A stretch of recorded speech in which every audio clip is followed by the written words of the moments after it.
само бегаше пред улица и да. Ако ни се яде сладки там. Почитувани гости, почитувани соработници, ви благодарам што дојдовте на нашата четврта дебата. Овој пат на тема поддршка на истражувањата во област на општествените науки, предизвици и перспективи.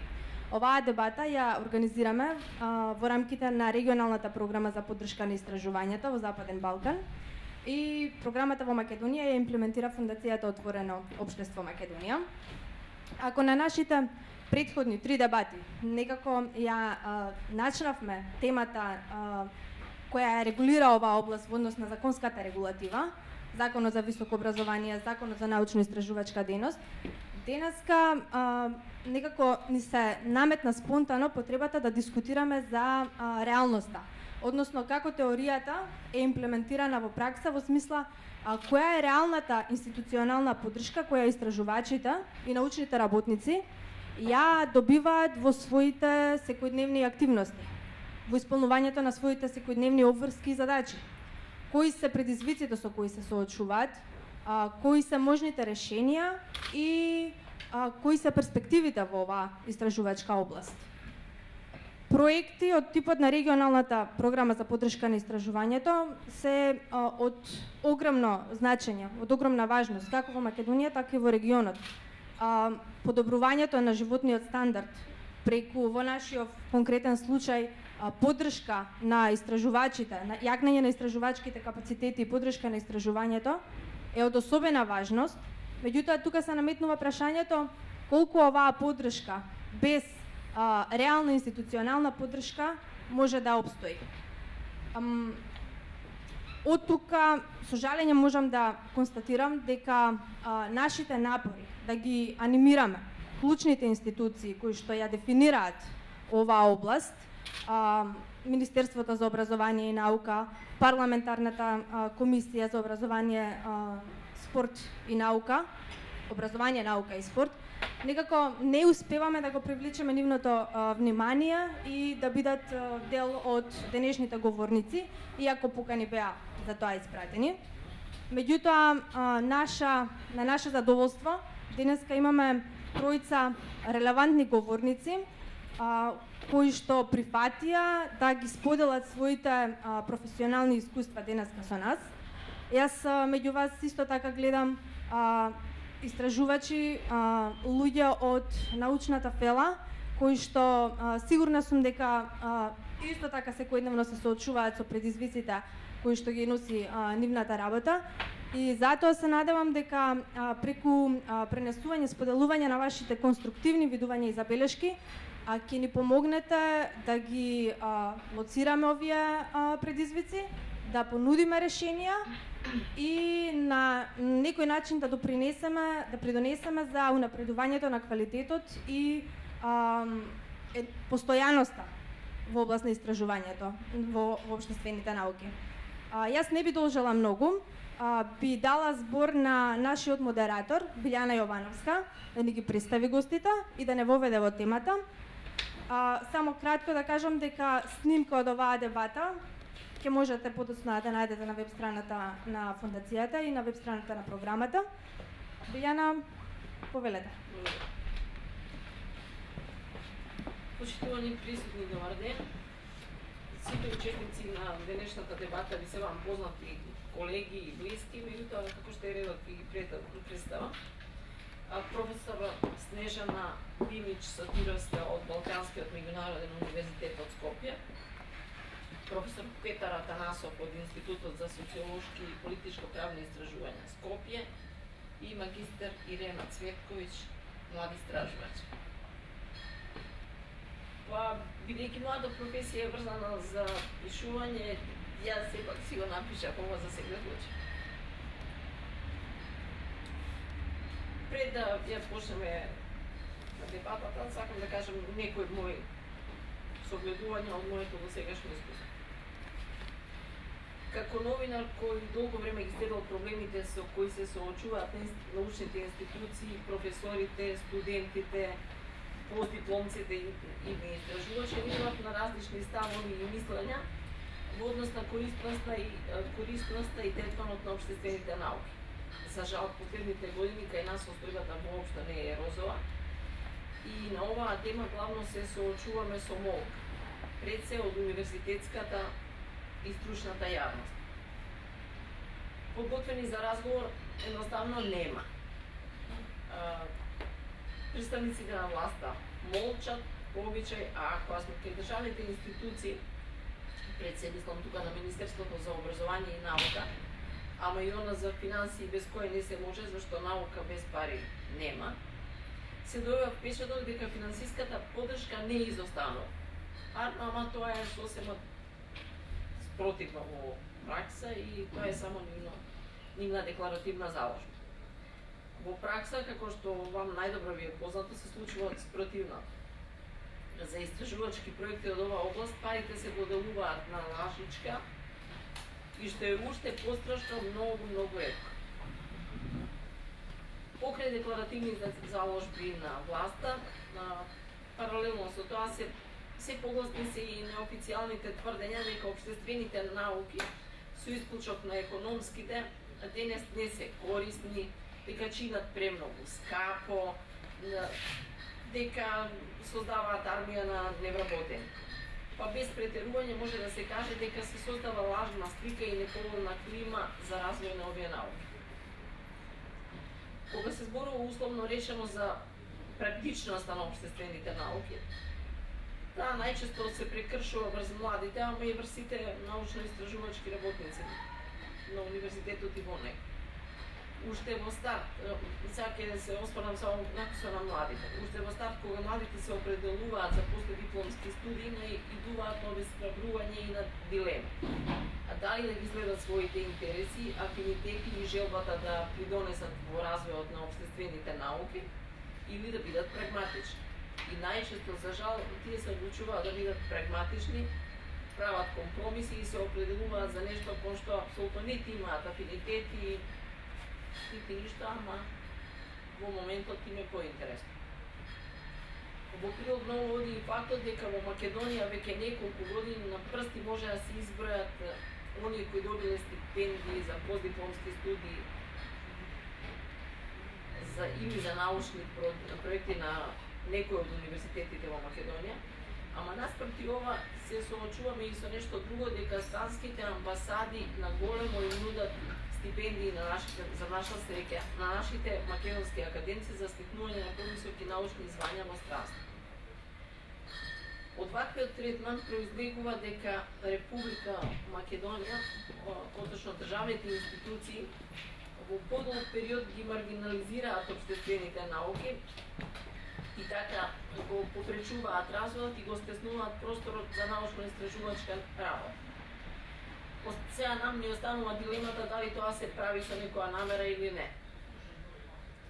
Зашто јасно е дека токму општествените науки ја создаваат критичката мисла, која пак е двигател на прогресот на едно општество во сите негови сегменти. Јас само толку. Денешната дебата има за цел да ги анонсира токму овие состојби и ви замолува магистер Илена Цветкојч подетално да се осврне на оние сознанија во кои таа дојде на темата поддршка на истражувањата во општествените науки, предизвици и перспективи. Поточно за почеток на дебатата ја прашала како најдели на ЦИД од бол и немање информации или беше полесно? Благодарам. Да се истражи оваа тема не беше воопшто лесно, ама за тоа подоцна. Накратко само ќе се надрсам на тоа што го кажа Александра. Неколкуте дебати што се организира во рамки на оваа регионална програма за поддршка тука, низ нив постојано струеше прашањето, а каде е одговорноста на институциите во контекст или на развој на научно-истражувачката дејност во Македонија. И од тука за мене беше предизвик на оваа дебата да зборуваме токму за Министерството за образование и наука како клучен актер нели во на национално ниво кој што е одговорен за научните политики во Македонија. Од тука во спремањето на дебатата минавме низ неколку стратешки клучни документи и закони, како Законот за наука, предлог или нацрт програмата за научно-истражувачки развојна дејност. Меѓутоа, сега немам за цел воопшто да го коментирам ниту законот, ниту програмата. Меѓутоа, она што беше вистински предизвик е како и многу работи кај нас, дури и во услови да претпоставиме на најпрецизно и најдобро изготвени документи, политики и закони, проблемот се јавува туку во имплементацијата, а тоа е најтешко да се истражи и докаже. Кога почнавме да ја спремаме оваа дебата, долго време се обидував да стигнам до информации кои што по логиката на нештата би требало да бидат објавени на сајтот на Министерството за образование и наука, на сајтот на наука, кој што требаше да има одредена база по која што ќе се ставаат и проекти поддржани од Министерството. Тие податоци ги немаше таму, односно на сајтот на наука стоат од 2010 до 2012 само 4 проекти, од кои што раководител едно исто лице, веројатно само тој ги пријавил своите проекти, не. И во таа насока испративме барање за пристап до информации од јавен карактер до Министерството за образование и наука, за кој што подоцна ќе зборуваме, не одговорија во целост на барањата, ама делумно да. Би се задржала многу накратко на Законот за научно-истражувачка дејност, кој што вели дека целите на законот, меѓу другото, преку финансирање на научно-истражувачка дејност се обезбедување на континуирано напредување на научно-истражувачката дејност, унапредување на користењето на резултатите од истражувањата, транспарентност во истражувањата и во користењето на резултатите, зголемување на продуктивноста на трудот и на националната конкурентна способност во глобалниот простор и така натаму. Законот предвидува формирање на Национален комитет за развој на научно-истражувачка дејност и технолошки развој. Тој имавме дали е формиран или не, јас стигнав до информација дека е формиран, се формира од страна на владата, кој што изготвува мислења и предлози за националната програма. Потоа уште едно тело, Советот за научно-истражувачка дејност, тело кој брои 6 члени и председател, кој исто така изготвува предлози и мислења за иницијативи во врска со програмите, проектите, развој на научно-истражувачка дејност на субјектите за научно-истражувачка дејност, и носи мислења за годишните програми на субјектите за вршење научно-истражувачка дејност, дава предлози и мислења за барани средства од буџетот и реализација на меѓународна соработка. И уште еден одбор за етичност. Законот беше интересен за мене, затоа што предвидува обезбедување на квалитет во научно-истражувачката дејност, понатаму финансирање на научно-истражувачката дејност и евиденција на субјекти и резултати на научно-истражувачката дејност. Некако три аспекти кои што се меѓусебно поврзани и за чија што одговорност има Министерството за образование и наука. Сега, квалитетот се обезбедува преку следење на спроведувањето на програмите, но има и спроведува програми за создавање и успособување на млади научно-истражувачки кадри, че се тоа мандат кој ги дава законот на Министерството. Спроведува програма за планира, насочува и финансира активности за промоција на научно-истражувачка дејност и пренос на знаења, набавка и осовременување на истражувачка опрема, обезбедува советување и стручна поддршка на носители на научно-истражувачки проекти, поттикнува меѓународна соработка, се грижи за обезбедување дополнителни средства за спроведување на националната програма или во соработка со други министерства и со донатори, обезбедува, што важно, пристап до научни информации и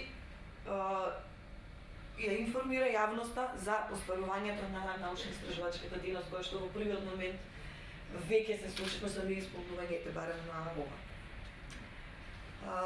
Средствата за финансирање се одделуваат од буџет и се вели дека Министерството по пат на јавен конкурс ги финансира годишните програми за научно-истражувачка дејност на субјектите за вршење на научно-истражувачка дејност, и тоа научно-истражувачки проекти, програми, инфраструктура, учество на меѓународни собири научни и слично. Имате предвидени критериуми по кои што се врши финансирањето, веројатно сите вас веќе познати да не ги исчитувам. И поддршката се одвива на тој начин што се склучува договор. До тука се е добро. До тука е се добро. Во име на тоа ние побаравме во 8 точки барања за пристап до информација од јавен карактер, кои го испративме до Министерството. Побаравме копија од годишните програми за поддршка на научно-истражувачки проекти, одделно за 2009, 2010, 2011 и 2012, да не се повторувам, сите барања се бара одделно за овие 4 години.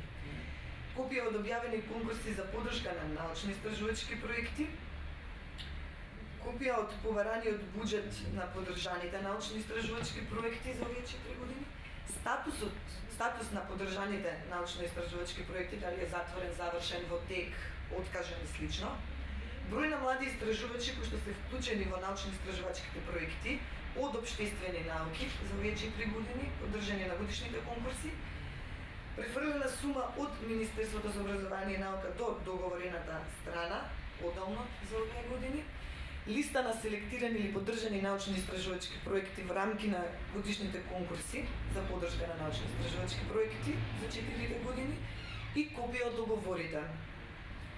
Ни одговорија на првото, второто, третото, седмото и осмото прашање. Значи, она што не ни одговорија е префрлената сума, статусот на проектите, дали се завршени, и бројот на млади истражувачи. И сега... Го има бројот на млади истражувачи? Не, го има во јавните конкурси кои што бараат да има во секој предложен проект вклучено 20 млади истражувачи. Да.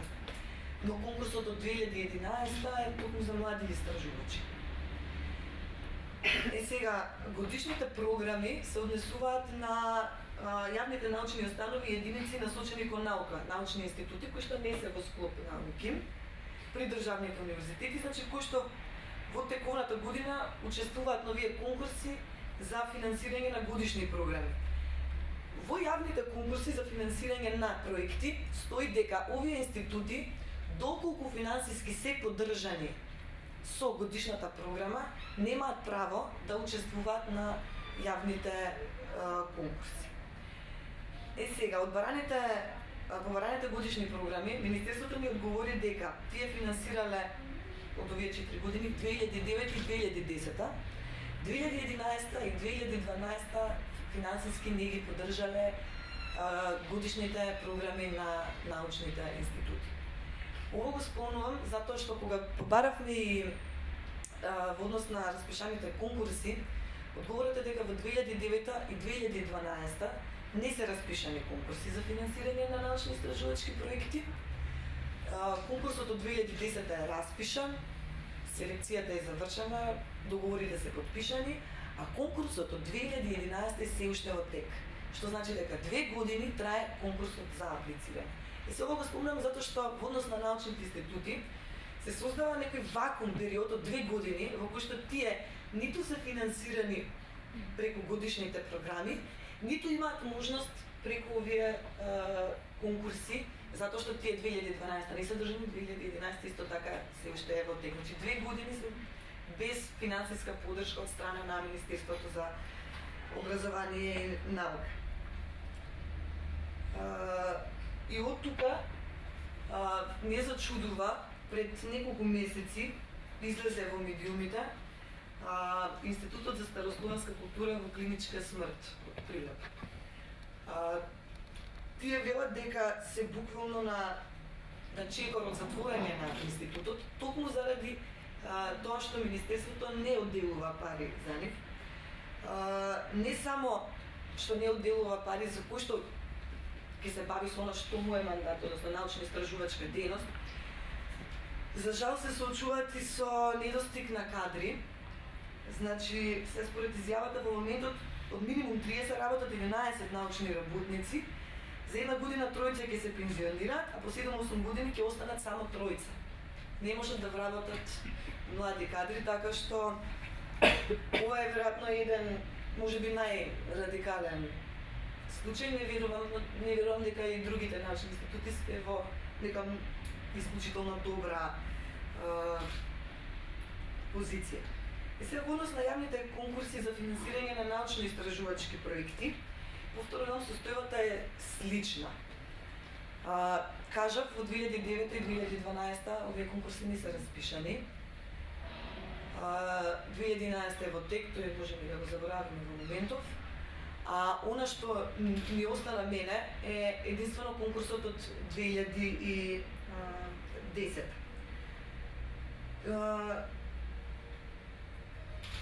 Ние токму заради тоа што имавме одредени сознанија, прашавме со каков статус се проектите кои што се поддржани на овој конкурс во 2010.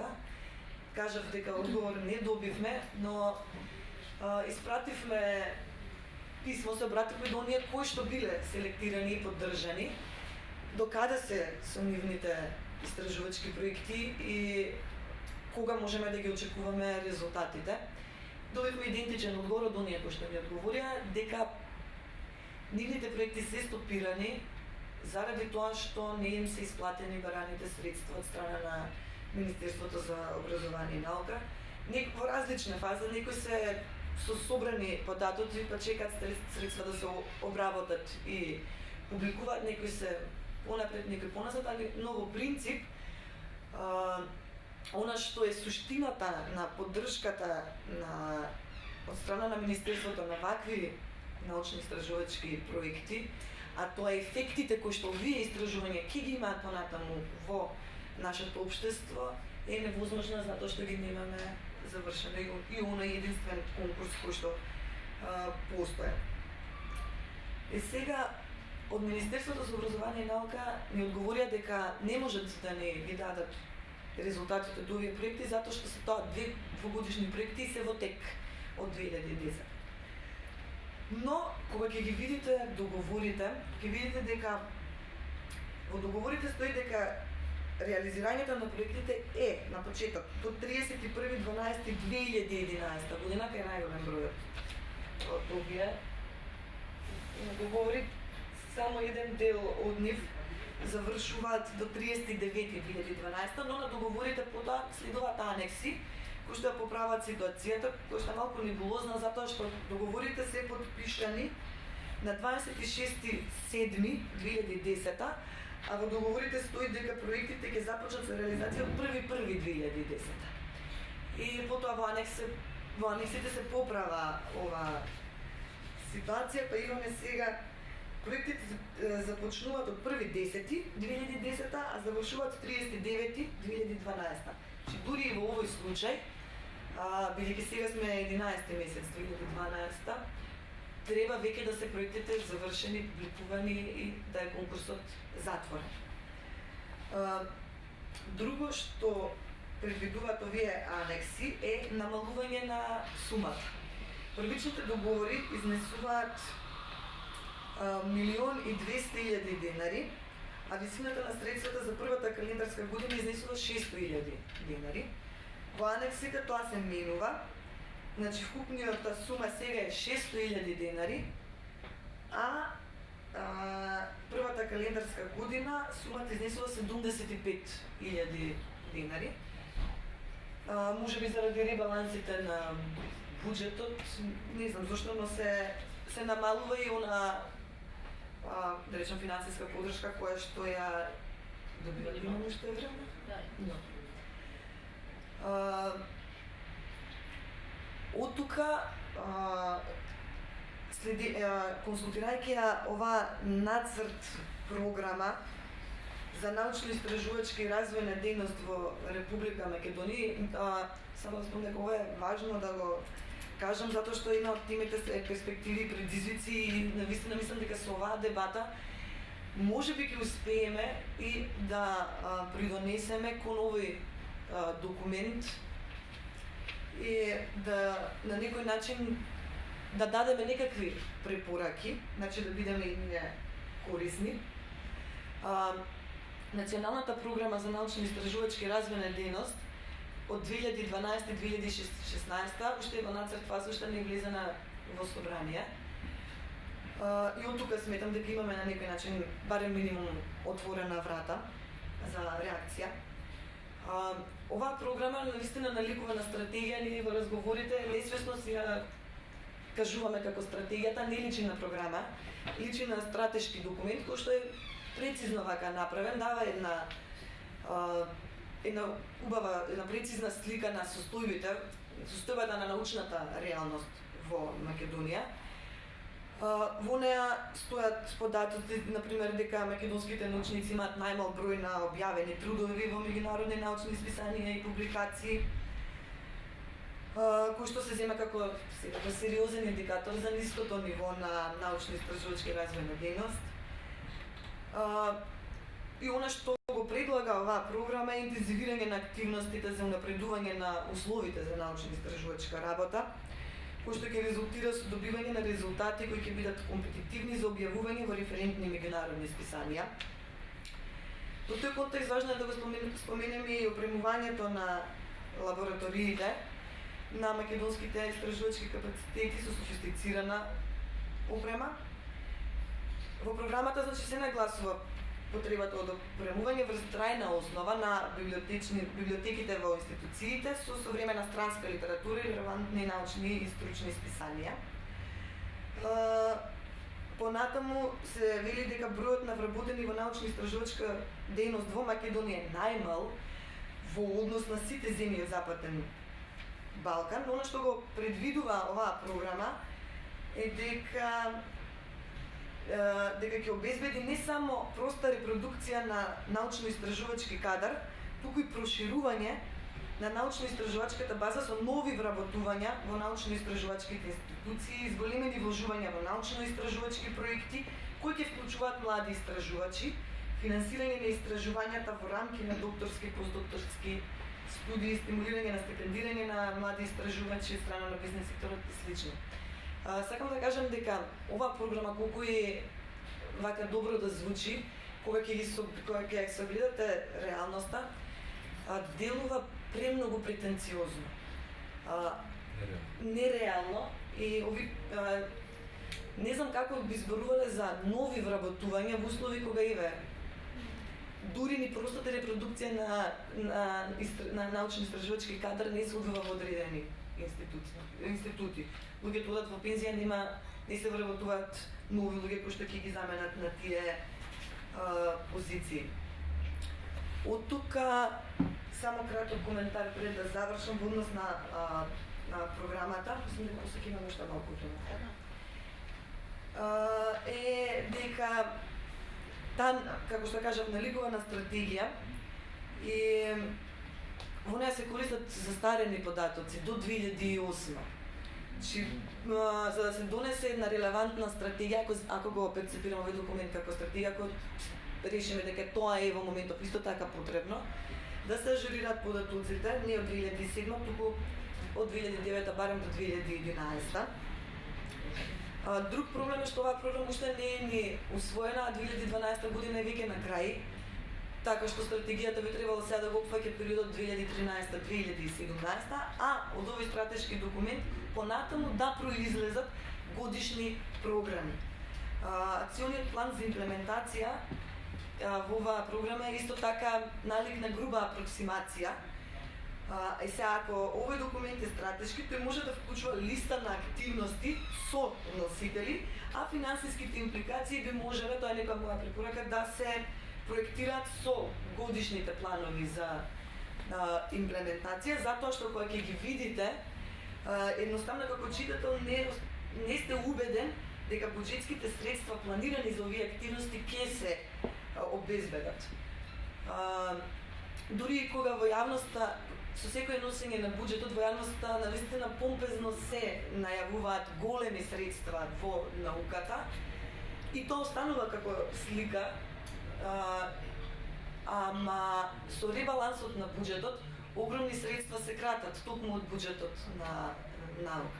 И оние средства што беа околу 7 милиони чинам за лаборатории се скратени за 5 милиони понатаму. Значи, голем процент се крати и од она што се дава 60 милиони, односно идеја за наука, сега е буџетот 44 милиони денари, а со тој буџет треба да се покријат сите овие работи, што ги кажавме, не само научно-истражувачки проекти, туку стипендии, преводи, објава на трудови, собири и така натаму. Така што ето тоа е. Ти благодарам, Ирена, на убавиот повед, меѓутоа мене ме интересира да те прашам, чисто како млад истражувач, тебе те обесхрабруваат ваквите состојби и податоци? Мислам дека проблемот е што не се охрабруваат младите истражувачи да аплицираат на конкурсите на Министерството за образование и наука. Генерално младите истражувачи се обраќаат кај странски донатори.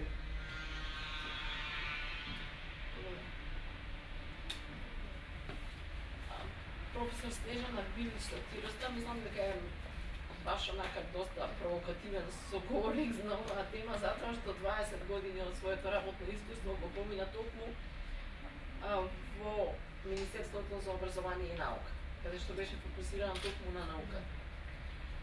Па 15 години на имплементацијата на Темпус програмата. Ме интересираат вашите сознанија какви се искуства од работата во Министерството за образование и наука и како е вашиот став за имплементацијата на Темпус програма. Повелете. Најпрво ви благодарам на поканата да учествувам на оваа дебата. Навистина ми беше задоволство, бидејќи од 1994 година сум во Министерството за наука, потоа состојувањето и во Министерството за образование и наука. Памтам повеќе позитивни и негативни периоди во работата на целото ова министерство. А особено сметам дека значајно искуство ми представуваше работата 13 години за договор за Европската комисија за Генералниот директорат за образование и култура за имплементација на Темпус програмата во Република Македонија, која што пред се беше насочена кон реформи за високо образование и имплементација на болонските процеси.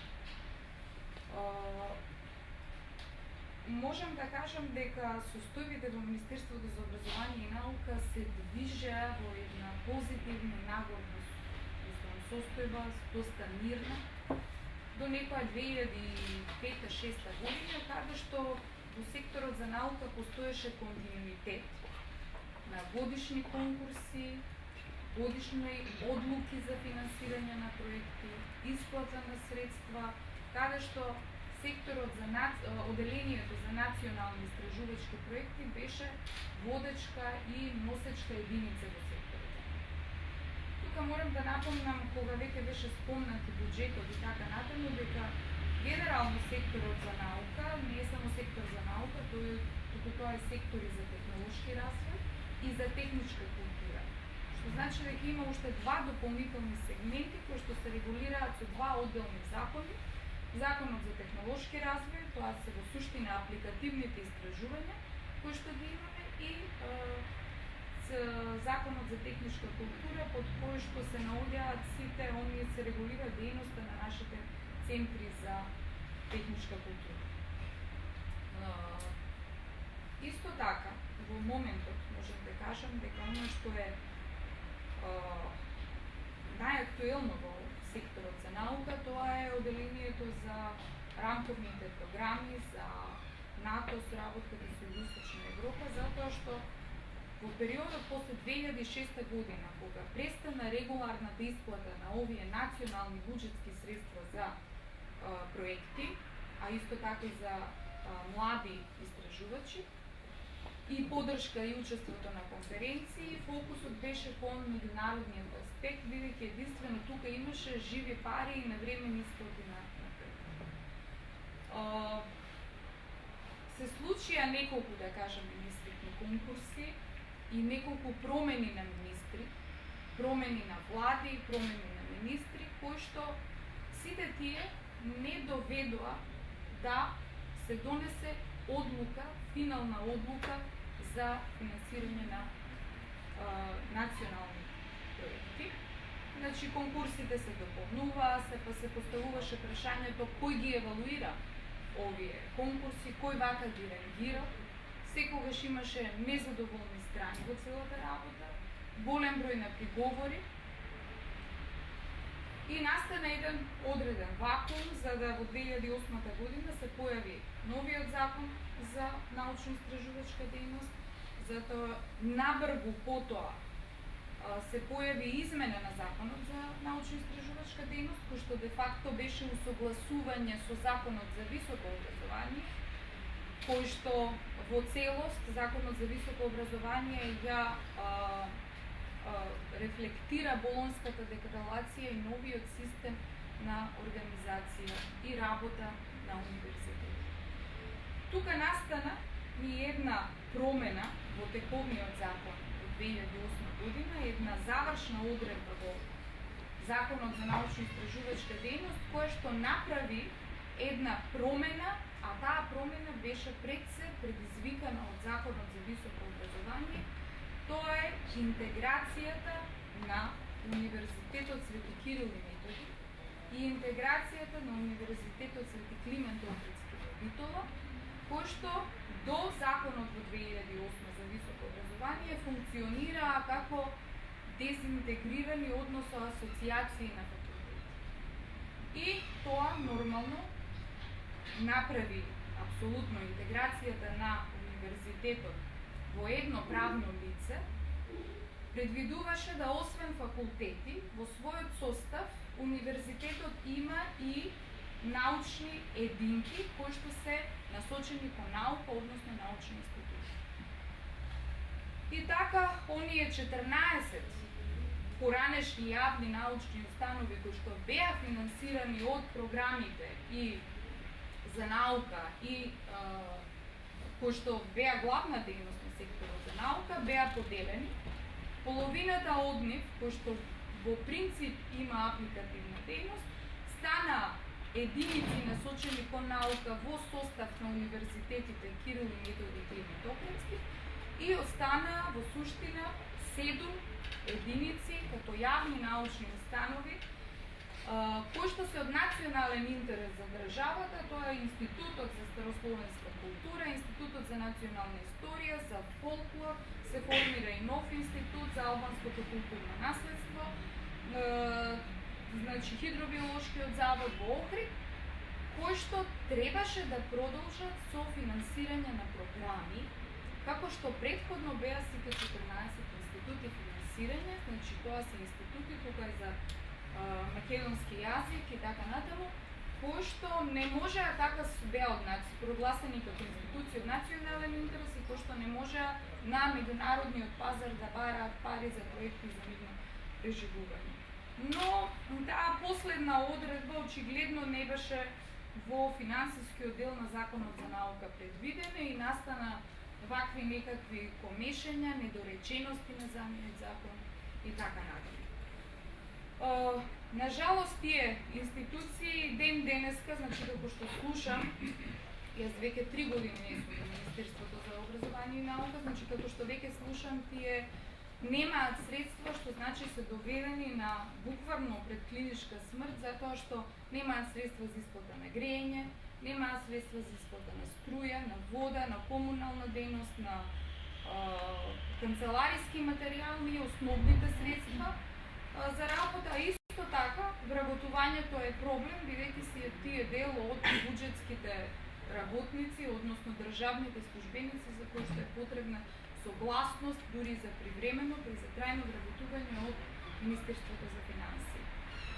Значи, сликата не е ни наблизу така, да кажеме, розова, како што фактички се прикажува.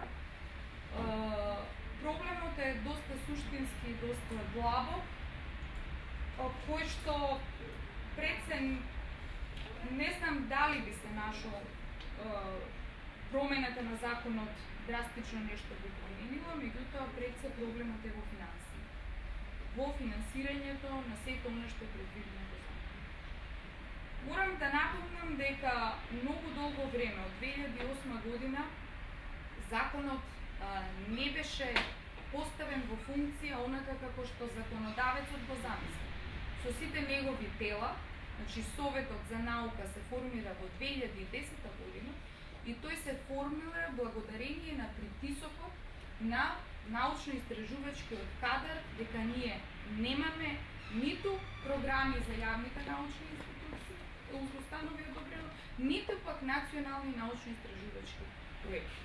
Се формира, значи, тој Совет за наука, јас по функција на раководител на сектор бев составен дел на тој совет без право на глас и се направи еден напор, значи, да се објави првиот конкурс, тој е овој конкурс од 2010 година.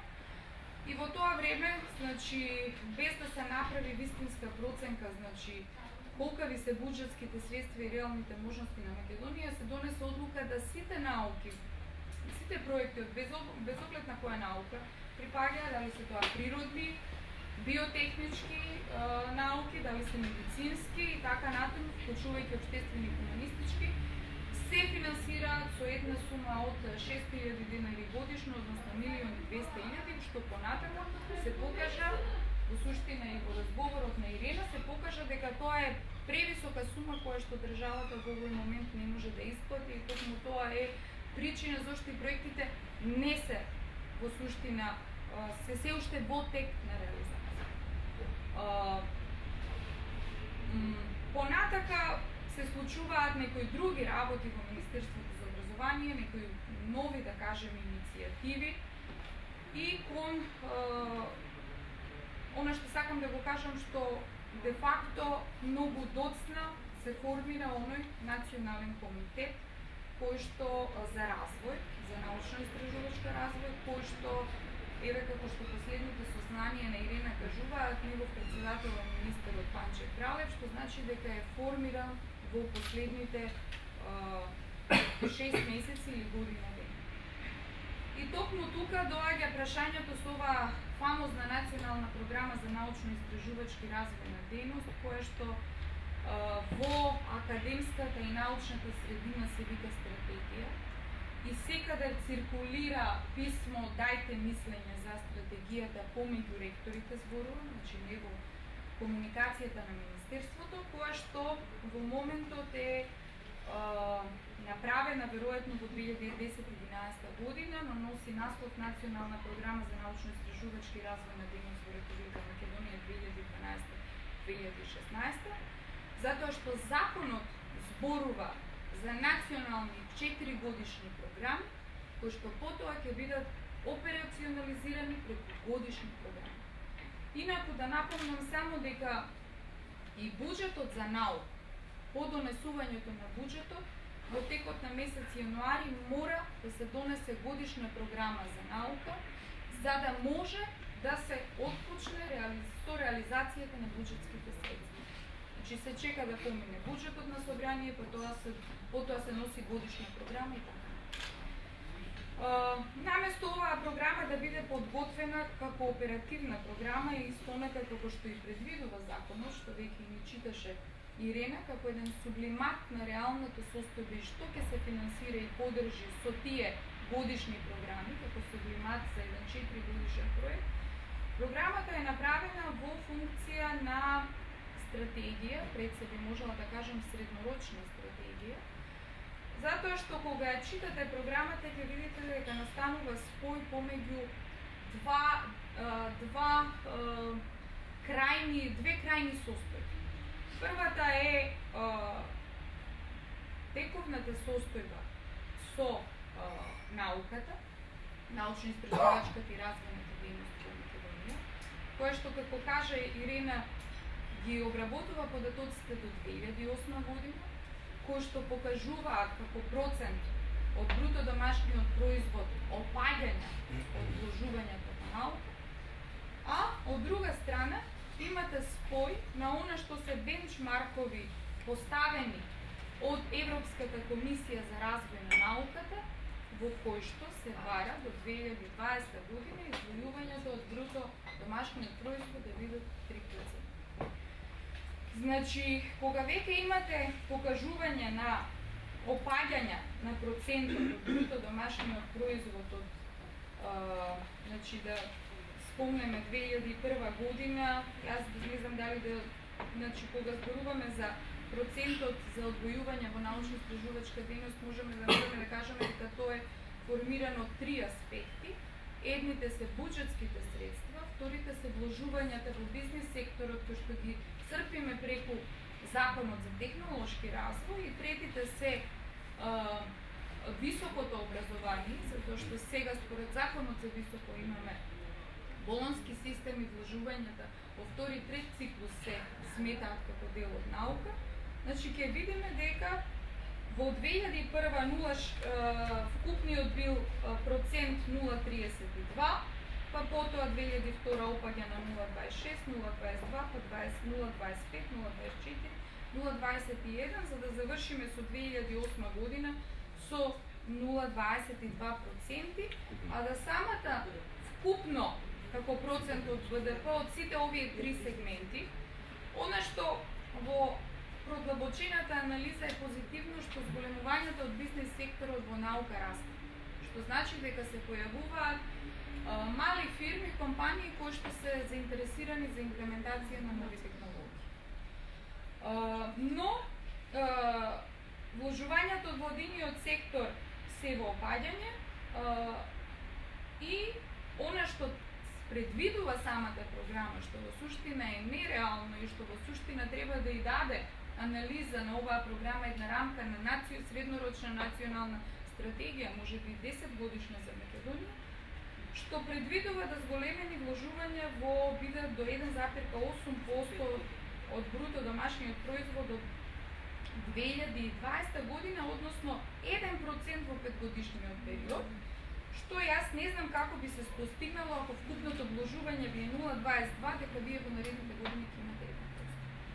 Морам да напомнам дека од 2010 година, значи е зголемен можеби гледајќи го гледајќи го донесениот буџет, се зголемува вложувањето во наука затоа што кон постоечката тековна дејност во наука се додаваат две нови програми, а тоа е програмата на владата за преводот на 500 наслови учебници и она што е купување, одвојување на средства за научно-истражувачка обнова.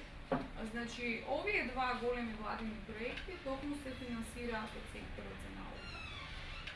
Тоа е сето позитивно и похвалено во последните извештаи на Европската комисија, затоа што два битни фактори се битни за научно-истражувачка дејност. Првото е инфраструктура, а вториото е кадар.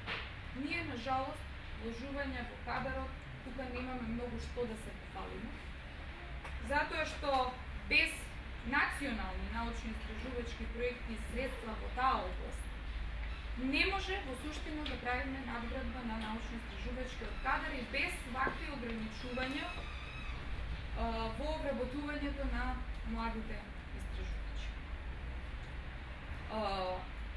Морам, значи, ова да го напомнам, бидејќи 15 години помина во работењето и во имплементацијата и реформите во високото образование, да направам една паралела она што е наше национално, во суштина, национална состојба во моментот и она што е европски тренд. Законот за наука е закон од европски тип и модел, каде што, можем тоа да го кажем и за законот за високо образование, каде што фигурираат импакт фактори, каде што фигурираат критериуми за финансирање на програми на цели единици, значи тоа подразбира дека Универзитетот Свети Кирил и Методи треба да има подготвена програма за научна дејност, по основ на таа програма да влече средства од секторот за наука и таа да распишува конкурси за финансирање и на научните институти, кои што како единици насочени од наука, каде што е колегата од Институтот за социолошки и политички правни истражувања, аплицираат и реализираат проекти. Значи, финансираат издавачка дејност, преку научни книги, млади истражувачки и така натаму. Значи, она што е како законска рамка е европски модел. Меѓутоа, тука се содруваме со имплементацијата, затоа што сето ова треба да биде поддржано со едни огромни финансиски средства. Ние сериозен конкурс и сериозна исплата после 2006 година немаме, значи дури проектите случајно на работа со колешки кои што претходно биле Луким, кои што добиле проекти до 2006 кажуваат дека и тоа финансирање не било завршено, исплатено до крај. Како да немало проект? Како да немало, де факто, значи резултатите не се видливи. Мислам дека тоа нас ни е во де факто и кочница и во меѓународната соработа. Затоа што на сајтот на Министерството гледаме дека се појавуваат и билатерални научно-истражувачки проекти. Тоа се проектите кои што поради добрите односи со Словенија течат и се отворени за сите науки. Со Хрватска, бидејќи зборуваме сега за општествените науки, се направени приоритети. Тоа се природните, техничките и биотехничките науки, значи општествените науки се исклучени од билатералата со Хрватска. Овие приоритети морам да кажам дека не се променети од 2004 година на финансирање. Се појави еден конкурс со Црна Гора. Имаме конкурс со Кина, каде што сите пријавени проекти секогаш се прифаќаат за Кина, но бројката е многу мала, токму поради тоа што имаме неисплата на финансиски средства, а пак за реализација на такви проекти, вие ако немате исплата на ставките за патни и дневни трошоци за исплата до Лјубљана или евентуално до Загреб, како би реализирале заедничко истражување до Кина. Што значи дека и сето тоа се земји пријатели на Македонија. Тука морам да напомнам дека ваквиот несериозен пристап на Министерството за образование и нередовните исплати на подпишаните договори доведоа до необновување на програмите за соработка со Република Франција и со Турција туби. Исто така беше објавен еден конкурс со Бугарија, кој што и тука доста каснеме и бараме одложување, но и конкурсите со Австрија, кој што е пред се за патување на млади истражувачки кадри. Тоа е прва да кажеме билатерала која што имавме со Австрија, кој што еве наместо годишно објавување на тие конкурси гледам дека изостануваат од 2010 објавите, значи првиот конкурс беше 2010, 11, 12, тогаш беше подпишана спогодбата, веќе нема конкурси, што значи дека и таму има проблеми во реализација. Значи во моментот Македонија е ставена на отворен пазар со европските проекти, значи тука е FP7 програмата, која што 2013 завршува, па секако дека има продолжение, каде што во делот на Cooperation за Social Sciences and Humanities, досега од огромниот број на аплицирани проекти, во Македонија добија само еден проект. И тоа кој што го координирала Грција, институција која што учествува Евробалкан институтот, тоа е единствениот проект во Social Sciences and Humanities.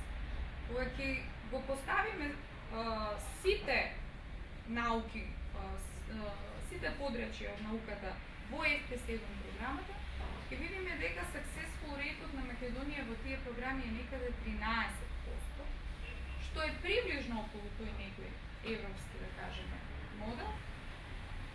Меѓутоа, општествените науки се со еден добиен проект и реализиран во Република Македонија. Предноста е на ICT, останатите делови, значи енергетика доста се форсира и така натаму, значи техничките науки се оние кои што повеќе аплицираат и повеќе имаат можности.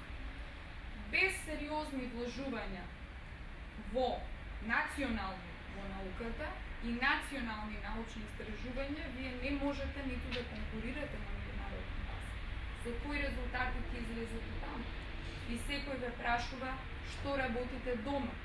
Вие не можете да кажете дека од 2006 година нема сериозен завршен проект во Македонија, нема резултат. Значи, обуката на кадарот оди преку тоа, оди преку многу други активности, запмереа веќе средствата од 2008 година за учеството на конференции не се исплаќаат на кадарот, Издавачката дејност не, но секако законот бараше се финансираат авторите што објавуваат по импакт фактор и повторно тука доаѓа до фаворизирање на едни одредени науки. Тоа се пред се природните, медицинските науки, каде што импакт факторот до 30 е, да кажеме, сон за некој кој што работи во хуманистички науки, во обштествените, дури и технички. И нормално се појави еден конкурс кој што мене доста ме зачуди, кој што тоа е конкурсот на Министерството од 26 март 2011 година, конкурс за распределба на средства за финансирање на научно-истражувачки проекти за млади истражувачи до 2011 година. Јас навистина бев многу позитивно изненадена кога видов дека и нашите магистранти и докторанти може да аплицираат за грантови, но во овој конкурс има еден ограничувачки фактор во кој што се бара да менторот, тој млад истражувач има ментор, но менторот да има објавено трудови, најмалку 2 труда во меѓународно списание со импакт фактор 2, што повторно фаворизира природни науки, хемијата, например, имаат големи фактори, медицински науки и така натаму, што значи дека тешко некој од општествените фактори би можел да има да може да биде ментор и да кажем, да аплицира на овој конкурс. Не знам колку ми дозволува времето, меѓутоа како завршно за моето излагање би сакала да направам една паралела, дека кога зборуваме за наука, овдека навистина се потребни поголеми реформи. Значи, реформите пред се произлегуваат од Болонската декларација. Болонската декларација, значи уште на времето од 2005, 2006, 2007, кога се правеа законите, и прека се донесе законот за високо образование, препораките на Европската комисија беа дека законот за високо образование и законот за наука треба да бидат едно и еден закон. И тоа и се покажа затоа што веднаш по носењето на законот за наука се правеа првите измени заради усогласување со законот за високо. Што значи дека Болоња, која што веќе воведува образование и наука и во втори, во трет циклус на образование, значи немаме веќе менторски систем, врши спој на образованието и наука. И многу е тешко, доколку вака се продолжи понатака, со паралелни системи, сето тоа да биде поддржано. Се разбира, тоа бара и промена на моделот на финансирање на дејноста, што на жалост кај нас ништо не се работи во таа насока, значи не е само законската регулатива, туку и моделите на финансирањето се веќе нови, Европа оди напред и така натаму. Без да, бидејќи беше спомнато прашањето како Европската комисија гледа на ова, без да се Република Македонија да се појави со стратегиски документ во кој што ќе јасно ќе се види определбата дека она што е бенчмарк од Европската комисија за сите земји членки, 3% од GDP-то да биде до 2020 година, без да Македонија покаже сериозни одвојувања и пораст, значи во овој сегмент, мислам дека нема да бидеме третирани како сериозни партнери во оваа област. Благодарам многу. Сега ќе дадеме збор на професорот Петар Атанасов. Мене ме интересира, во еден разговор со вас ви кажавте нема наука. Ќе ми го објасните? Ќе се обидам. Нема наука. Тука е акцентот. За да дојдете до науката, до научни сознание, до еден столб на државата и општеството, треба да вложите во тоа. Но тоа не е право пропорционално. Ставите 2 милиони евра, имате 6 дисциплини научни и готово сте завршили работа. До тоа треба време, процес, луѓе, многу работа треба за да се создаде знаење.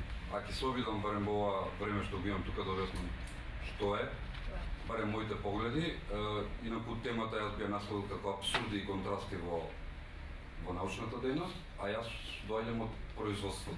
Така, со стар жаргон да се. Че доаѓам директно од производството, јас сум и вработен со во научен институт, каде што дејноста треба да биде. Еве малку да разбием атмосферата, мислам многу сериозна вака. Темата е ова. Имав точно 10 години, тоа беше многу одамна. Со мои 10 години ми најдоа дека сум алергичен на полен. И 2 години одев во амбулантите во Козле, секој петок, да ми ставаат вакцини, да ми го излечат тоа. Имаше еден прекрасен доктор, се викаше доктор Трендафиловски. И бидејќи тоа беше, да ви кажам, мачен процес, долго траеше 2 години, по 2 сата секоја недела. И секогаш додека ги примав тие лекарства какви и да беа тогаш, секогаш ме прашуваше едно прашање: а што ќе бидеш ти кога ќе пораснеш? И јас никогаш не одговорав на тоа прашање, додека еднаш ми текна. И го чекав докторот да ме праша и ме праша, не знам, вториот, третиот пат: а што ќе бидеш ти кога ќе пораснеш? Јас кажав: јас ќе бидам научник. Имав 10 години. Пред 10 години ми се оствари желбата, станав научник. Од научен работник, јас денес се чувствам како работник, ама во науката. Че еве 10 години работам во еден научен институт.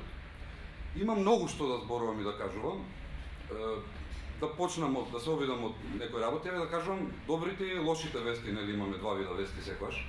Еве да почнам со лошите вести да почнам. Значи од 2006 година јас од оваа влада и од овие влади немам ни еден денар добиено за научно истражување. А добивам плата за тоа. Зошто е тоа така, не знам. Пари очигледно има, финансии има. Зошто нема финансии во научно-истражувачката дејност? Или некој не сака да вложува, или некој не знае што е тоа. Веројатно е микс од двете. Како може влада, која ми дава плата, која 6 години ме плаќа, никогаш ништо да не побара да сработам без пари? Че доволно ми се само материјални трошоци. И јас примам плата и треба да правам наука.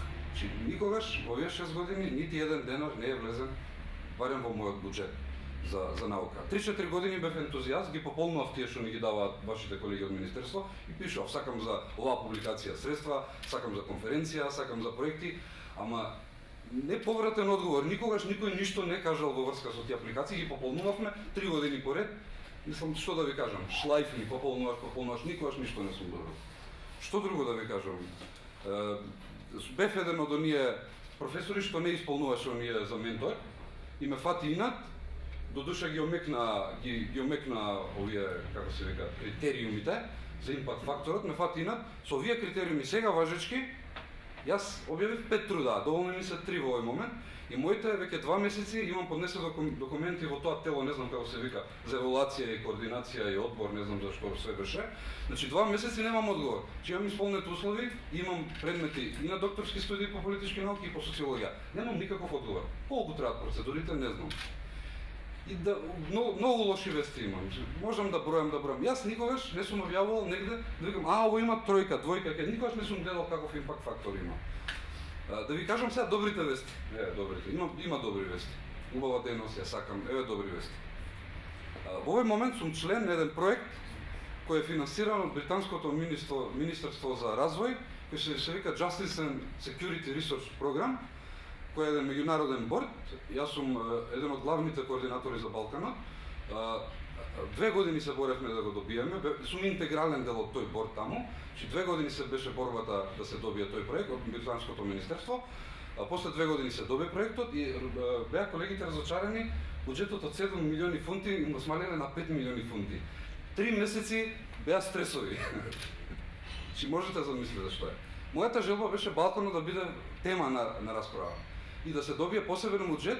Јас сум член на South Eastern Europe Research Network мрежата, под патронатство на London School of Economics, и на последниот состанок кога ДИФИД одлучуваше како ќе се трошат овие 5 милиони фунти, некои условни се, многу се строги таму критериумите, го сврлија Балканот, не ги интересира.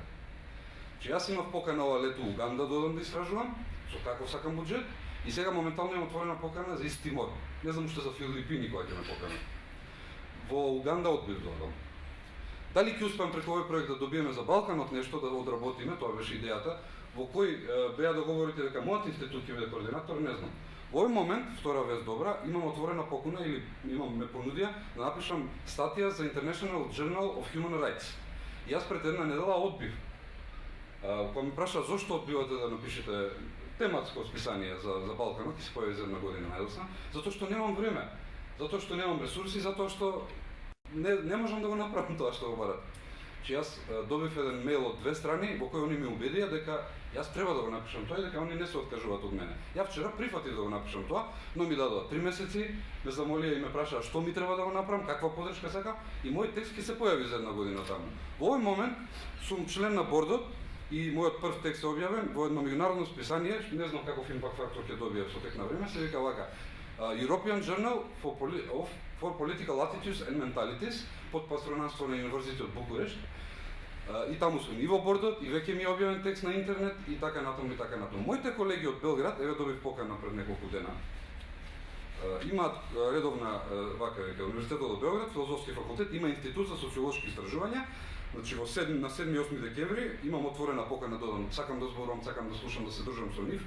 Значи, они се горди што ова лето нивното Министерство за образование и наука финансирало истражување во кое примерокот бил 2500 домакинства.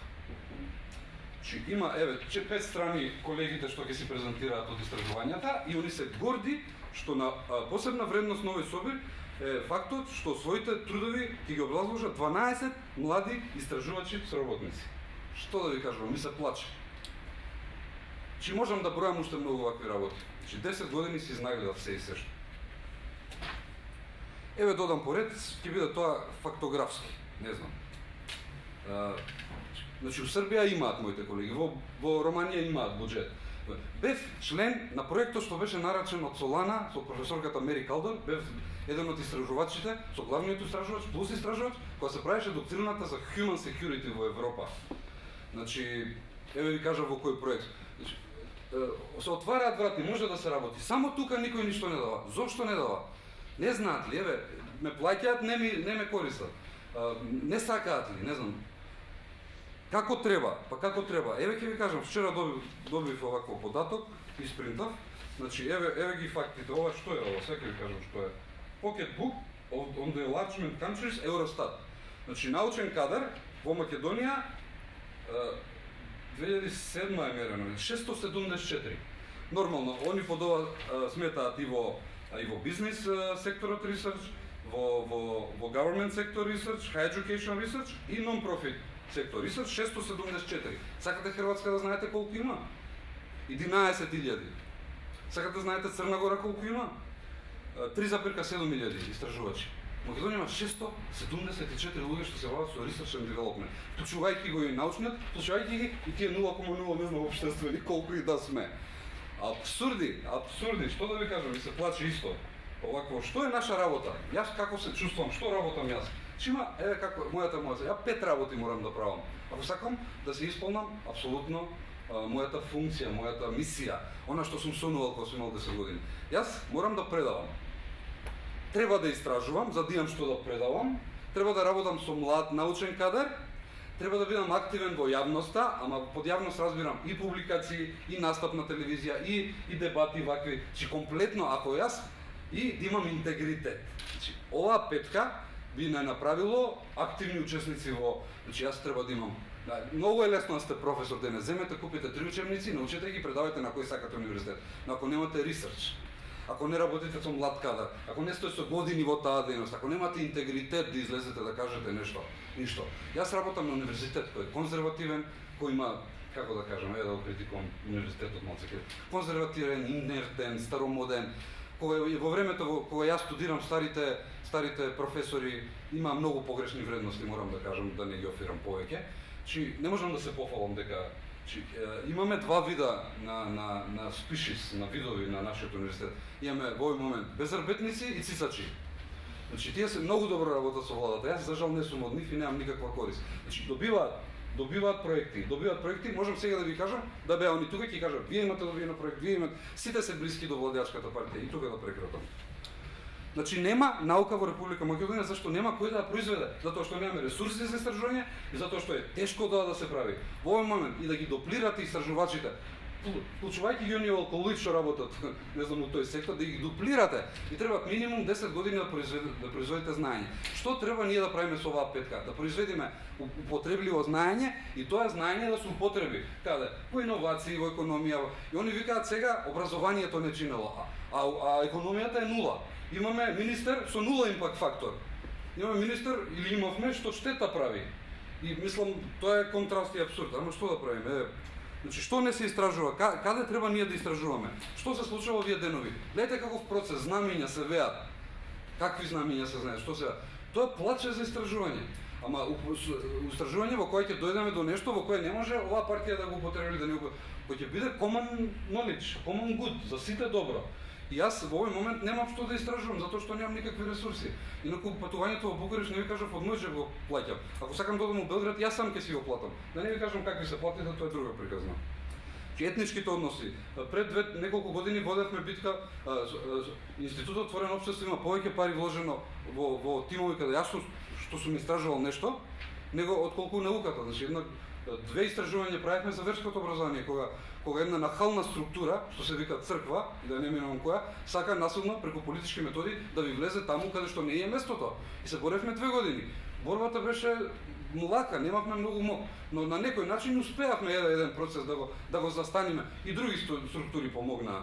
Не знам, во оваа стратегија што се спомнува, колку страни има, тука нема ништо за меките науки, нема ништо за демократија, нема ништо што би можело да загрази едно владење. Дека ова власт владе авторитарно, сум му кажал јавно на телевизија. Казните, уцените, заплашувањата, тоа се све елементи на авторитарна, но нив не ги интересира јас тоа да пишам и тоа да објавам во импакт фактор. Да ви кажам право, не ме интересира ни мене и под услов импакт факторот да е тројка. Јас сакам да објавувам тука, да истражувам она што ќе донесе добро на моите деца, на генерациите, она што е моја мисија. Нив они не замислуваат, они викаат ќе ве наградам ако објавите. Мене не ми треба да ме наградат, мене ми треба услови. Што ќе пишам ја во тие ако немам ресерч, ако не сум истражил ништо? Знаете, моите колеги имаат 1 година отсуство, ќе земат у богатите земји, сабатикал ќе се земе или за ресерч или за пишување книга. Јас кога попладне, наместо со децата се бавам, треба да се напишам книги зашто немам друго време. Значи тоа е еден макотрпен процес. И не ветувам дека и 10 години јас да истражувам дека ќе дојдам до нешто гениално. Но процес, многу млади кадри, 3 пати со тек на 10 години и како може да се произведе употребливо знаење што ќе може да го користат сите и што ќе го пишуваме во учебниците, а не вакви работи да не се случуваат со учебниците, да не кажам, не знам ни кој ги печати во основно средно, ни што прават со тие, па апсурди гледате што пишат надре. Па тоа се небулози, па ние дупки правиме уште во основното образование. Што имам уште нешто да докажам? Нема многу. Општествените науки се голем баук во Република Македонија. Ние правиме општество на готово знаење. Некој 200 години работел знаење, го употребил, го искреирал, направил, не знам, либерализам, демократско општество, па и социјалдемократија и други, не знам. Че има готови модели. И ние сега имитираме демократија. И се имитира само тоа што им е потребно на овие што владеат. Никој досега овие 20 години во општествените науки не вложил доволно. И сега да почнеме да вложуваме, првите резултати ќе излезат дури после 10 години, мислам. Во оваа стратегија, да завршам, во оваа стратегија се зборува за, не знам, за невработеност, за технологија, за иновации, за животна средина и никаде нема во оваа стратегија дека треба да се прави нешто. Па не е лесно нити демократско општество да направите. Значи што треба да го направите? Па тоа што го имате како штоф, како знаење, како еве се отвараат теми повторно. Било владата супремација вршила во парламентот, ние тоа го знаеме 20 години, мислам.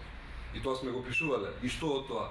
Знамењата. Еве владата како директно помага еден национализам во Република Македонија. Зошто? Затоа што се може. Има многу апсурди, има многу контрасти, но што да кажеме, имаше 2 конкурси, едниот е поништен, едниот воопшто не се дадени пари. Еве еден мој колега од Природно-математички факултет вчера пишува по социјалните мрежи, со ваквиот однос од страна на владата, академската средина и научниот кадар во држава е доведена до општествена маргинализација и симнување, на животниот стандард мање више. На самата граница на опстанок на работа. Јас немам основни услови да се извршам својата дејност, својата мисија и да се ја заработам тоа по пат на крајот на криштата. Тоа владата не интересира. Благодарам за првиот дел.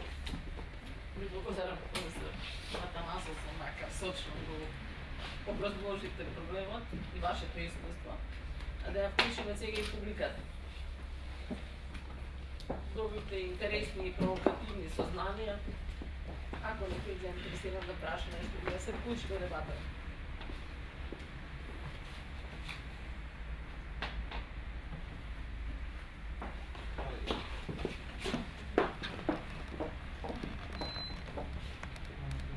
Добар ден, јас сум Мишо Докмановиќ, доцент сум на Правниот факултет. Ангажиран сум тука во едно истражување кое што се работи во рамките на оваа програма во рамките на која е и денешната работилница. Имам две прашања кои што или две размислувања би сакал да ги споделам со вас. Првото прашање се однесува на младите истражувачи. Како ги дефинираме младите истражувачи, бидејќи во рамките на моето истражување дојдов до едни специфични за Македонија во контекст на регионот и Европската Унија дефиниции за тоа што е млад истражувач. И второ, би сакал, ако може да искоментирате дел од податоците кои што ќе ви ги прочитам, се однесуваат на пристапот до меѓународни релевантни списанија на младите истражувачи. Јас проведов анкета на 4 водечки универзитети во Македонија со младите истражувачи и од нив 54,8% велат дека нивната институција не е претплатена на бази на податоци меѓународни научни стручни списанија, а 42,9% вели дека да, но само на неколку датабази и списанија во мојата област. По таа насока, ако може професорката Билиш да го искоментира ова и перцепцијата, речеме во минатото на Министерството за образование во врска со пристапот до меѓународни списанија, кои што во рамките на моето истражување детектирано како клучен предизвик за младите истражувачи. Благодарам. Благодарам на прашањето. Значи, дефинирањето на она што е млад истражувач навистина повторно доаѓа до една дискрепанца во тоа што ние подразбираме под млад истражувач. Значи, она како што се дефинирани законските одредби во Република Македонија и што се предвидува по млад истражувач, во суштина се смета дека науката и истражувањето почнуваат вториот циклус на студии и завршува некаде до периодот на одбрана на докторската теза.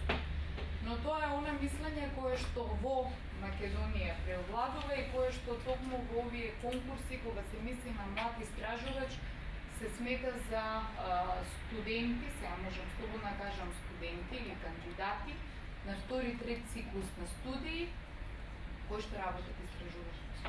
Дефиницијата на Европската комисија и стандардот кој е млад истражувач ги опфаќа, значи, пред се оваа категорија на студенти, но тука е опфаќа и групата на доценти, односно млад истражувач е и доктор на науки 8 години по одбраната на неговата докторска теза. Значи, категоријата на млад истражувач во суштина е и 8 години по одбраната на докторат. Зошто имаме ваква дискрепанца? Дали имаме некои заостатоци од поранешниот систем во дефинирањето на категоријата на млад истражувач? Не знам, но тоа укажува на фактот дека за да се произведат научни кадри, периодот е голем. Млад истражувач, значи во суштина периодот е голем. Околу пристапот до базите за научните списанија, морам да кажам дека тие едно време беа и финансирани од секторот за наука. Значи, рефералниот центар на Народната универзитетска библиотека беше финансиран со средства од наука, но како започнавме со оваа криза, намалување на буџетот, кризата во Македонија се решава преку кратење на средствата првично од наука. Овие бази не се финансираат од буџетот на наука, значи рефералниот центар има пристап, значи универзитетската библиотека има пристап до релевантни бази, кои што се плаќаат по основ на некои други донации, значи USAID тука нешто плаќа и така натаму, едноставно се снаоѓаат од универзитетската библиотека за да обезбедат континуиран пристап. И сега колку овој линк е проработен до универзитетите или не, или дали ексклузивно право има државните универзитети за пребарување во тие бази, тоа е исто така дискутабилно колкото е овозможено. Но морам да кажам дека повремено овие големи бази даваат и некои трајал периоди за Република Македонија, така да ние сме во оние ниско рангирани земји со мало одвојување во науката и имаме, да кажем, лимитирани 12-месечни пристапи до Коперникус базите како трајал верзии и така натаму. Морам тука нешто да спомнам, дека пристапот до базите веќе во општествените науки имаме open access до базите на податоци. Значи, морам да кажам дека Националната библиотека за економски и менеджмент науки на Република Германија има отворен пристап до базите на податоци, значи поголем до нивната база на податоци, тоа е значи Германската национална читална, која што е библиотека за општествени и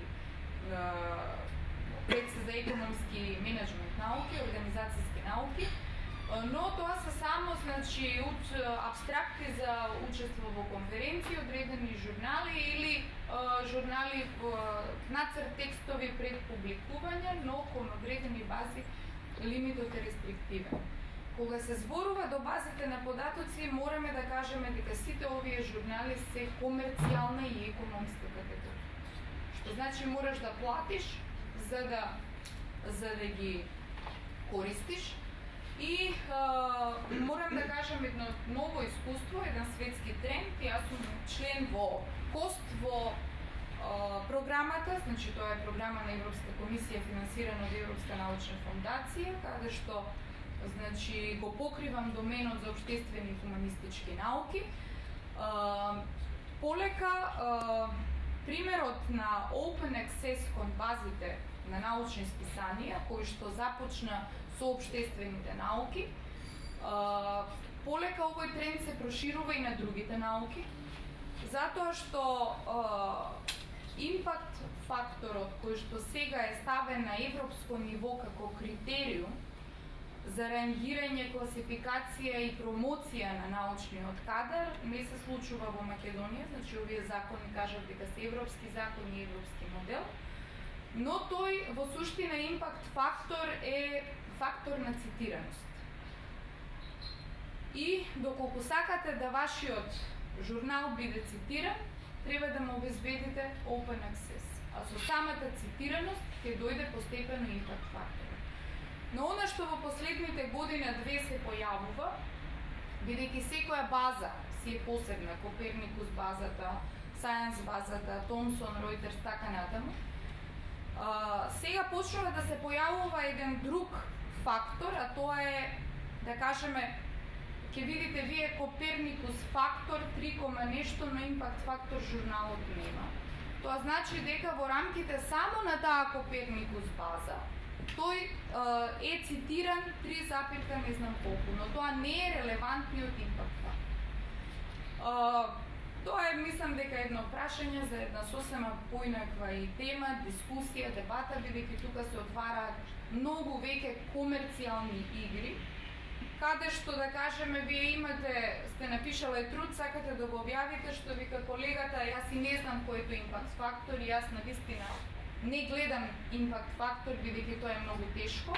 Имам еден труд кој што ми е прифатен, кој што долго време немам одговор од едиторот кога ќе ми биде објавен, за да на крај на подсетување што станува, вика да, но во 2016.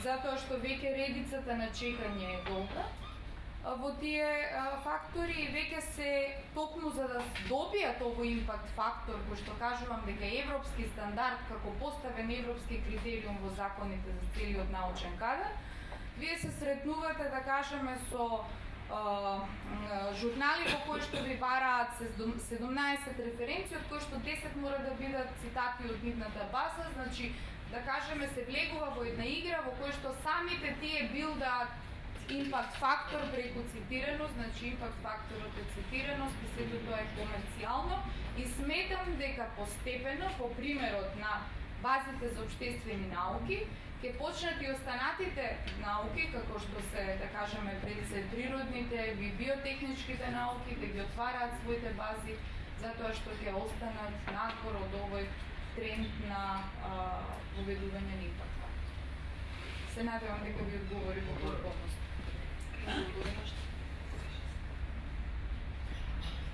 Сакам да поканам за дискусија, имате прашања? Јас само да го потсетам колегата дека нашата мината дебатата број 3 беше фокусирана на овие аспекти. Имаме снимка на нашата веб страница, на веб страницата на програмата. Дополнително може и Александра да ви упати линк. Специјално се занимававме со импакт факторот и како е тоа регулирано овде кај нас. Да, благодарам се Цезула напомена, ми зеде пола од обрекењето, баш сакав тоа да го спомнам дека веќе беше тема на дискусијата, една небулоза се правиме дека тој импакт фактор важи апсолутно, дека постои некој меѓународен стандард кој што се вика импакт фактор и важи за различни научни истражувања, односно различни научни области, тоа го нема. Значи во областа на политичките науки, мојата област на интерес и истражувања, има многу видни и влијателни журнали кои се peer reviewed, значи имаат своја комисија, тешко е да се влези, доста цитирање, да има готропен процес, но ретко кои од нив се рангирани со некаков импакт фактор. Значи тоа веќе го отворивме тоа прашање дека законски се неодржливи и сосема непотребни сите тие дефинирани тесни критериуми во законот. Ама има и нешто друго кога се однесува за младите истражувачи. Ние ми се чини дека имаме критериум за да се запишат сега докторски студии, дека некој треба да има објавено во peer review или во некое стручно списание, што само по себе исто не е поддршка на истражувањата во општествените науки, туку е по моје мислење пречка. Зошто? Бидејќи многу тешко е вие како магистрант, па дури и како докторант да објавите нешто во стручните списанија и од објективни и од субјективни причини. Од субјективни причини вие се уште не ја владеете добро, барем како магистрант, теоретската, немате доволно теоретски познавања, не ја владеете добро теоретската дискусија за нешто да позначајно да кажете што ќе заслужи внимание и простор да биде објавено.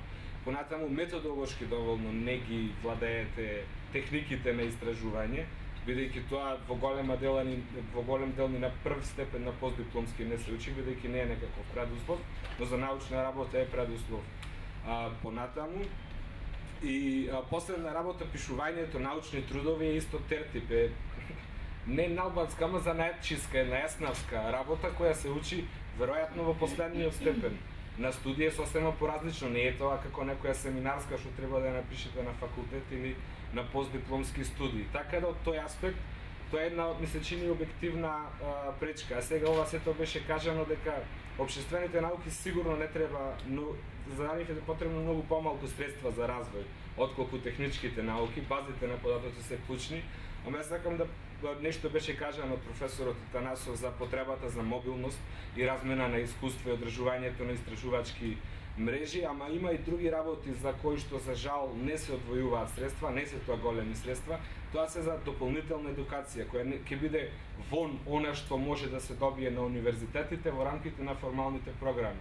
Например, Европскиот конзорциум за политички науки секоја година организира 2 летни школи, едната во Љубљана, втората во Есекс, каде што главно се работи методологија, различна методологија, ова зборувам сега од областа на политичките науки, и тие се сите со котизација. Не е тоа некоја голема котизација, 600-700 евра е од еден учесник, ама треба тоа да се плати, треба да се плати платот таму и треба да се плати спестувањето. Тоа е нешто во кое што не се вложува. Тоа, кога се спомнуваат дури и овие суми од 600.000 денари, 10.000 евра за еден истражувачки проект во рамките на општествените науки, не се воопшто многу значајни. Друга работа во која што нема поддршка е општествените науки. Јас сум малце деформиран, претежно да речем општествени науки си мислам на политички науки, се заминати не методолошки, ама технички малку се унапредени, а ние тука не сме свесни за тоа. Постојат доста специјализирани софтвери, пред се во рамките на оние кои се користат квантитативни истражувања, од стандардниот SPSS до Stata, AR и така натаму, кои што кај нас делумно или многу малку се знаат, а ако се имаат најчесто се во пиратска верзија, што само по себе имате пристап до знања, ама е нелегално, а и тоа не се некои премногу скапи пакети за легално да се обезбедат. И друга работа, има се повеќе софтвери кои се, ајде да речем, не се толку квантитативно ориентирани, но се повеќе за квалитативни истражувања. Например, има софтвери за мапирање на мрежи, за создавање на какво се тие контакти. Понатаму има софтвери кои ви помагаат текстот да го на различни начини анализирате. Кои зборови почесто се користат, значи како некаква поддршка во одредени дискурс анализи. За тоа не сме свесни. Тоа е една голема тера инкогнита за македонската наука, односно за општествените науки. Ова се како некои мои коментари, и имам едно прашање, зоваме зачуди уравниловката, 1.200.000 и 600.000. Стварно се многу тоа за еден истражувачки проект за општествени науки, 10.000 евра не се мала, се голема, прилично голема сума. Добри истражувања морат и со помалку средства да се направат, ако не се предвидени не знам какви активности, бидејќи тоа би била некоја компетитивна предност на општествените науки. Пред се ви треба добар кадар, кој што е добро едуциран, посветен и одредена, се согласувам, сосема материјална помош за истражувачки активности, за посета на терен, за интервјуа, а понатаму доаѓа и публикацијата и дисеминацијата на резултатите. Благодарам.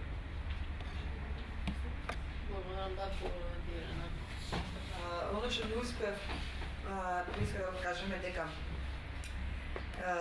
овој конкурс, сумите се исти за сите, и општествените науки, и природните науки, но претходно кажав дека научните институти немаат право да се јавуваат на јавен конкурс доколку бидат финансиски поддржани за годишна програма. 2010 е ситуација во која што одредени научни институти се поддржани со годишна програма, а истовремено конкурираат и добиваат на овој конкурс во 2010.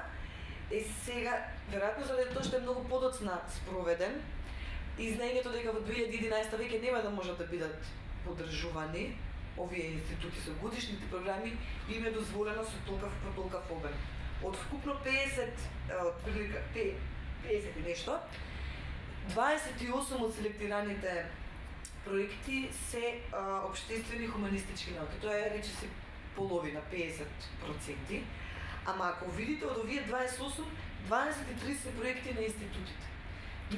Моја предпоставка е дека тука не се одело во селекцијата да се изберат најквалитетните проекти, туку да се овозможи некако дел од овие институти да преживеат.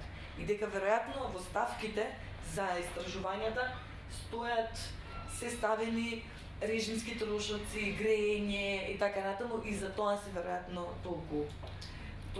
Мислам дека идејата дека преку овие проекти, како што каже професорката, идејата е да имате јаки национални проекти, за да можете потоа да бидете конкурентен надвор, не се спроведува, дона што може да се види дека се прават од, како се вика, една лонче во друго се префрлат средства, колку да можат само институтите, само 5 факултети се тука опфатени со по еден проект. Институтите имаат со неколку проекти над 90% од добиените од општествени хуманистички науки се токму на овие институти. Може јасно. Чи вака, на еден проект јас учествував со тимот со кој работам и тој помина и вака ги добивме евалуациите и листите. Тројца ги евалуира, првиот ни даде 5 на се вкупно што има внатре во апликација, вториот 5, третиот за да не одиме понатаму 3 ни стави.